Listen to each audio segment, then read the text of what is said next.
এবার রাজ্যের বিরুদ্ধে সুপ্রিম কোর্টে মামলা করল কেন্দ্র।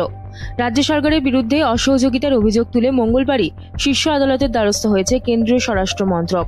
অভিযোগ, আরজি করে মোতায়েন জওয়ানদের থাকা খাওয়ার ব্যবস্থা করেনি রাজ্য সরকার। আদালতের অবমাননা করা হয়েছে বলে দাবি কেন্দ্রের। উল্লেখ্য, আরজি করে সিআইএসএফ জওয়ান মোতায়েনের নির্দেশ দিয়েছিল সুপ্রিম কোর্ট। রাজ্যের তরফে জানানো হয়েছিল তাদের কোনো আপত্তি নেই। এরপর 22 আগস্ট থেকে 2 কোম্পানি সিআইএসএফ মোতায়েন করা হয়েছে আরজি করে।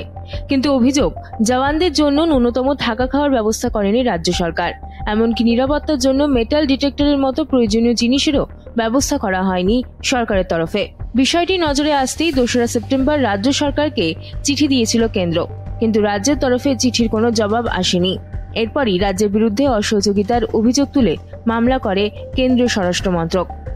শীর্ষ আদালতে একটি হলফনামা জমা দিয়েছে কেন্দ্রীয় স্বরাষ্ট্র মন্ত্রক। সেখানে রাজ্যের অসহযোগিতার বিষয়টি তুলে ধরে তা অমার্জনীয় বলে বর্ণনা করা হয়েছে। এমনকি রাজ্যের এই অসহযোগিতা সাংবিধানিক নীতিরও পরিপন্থী বলে অভিযোগ কেন্দ্রের।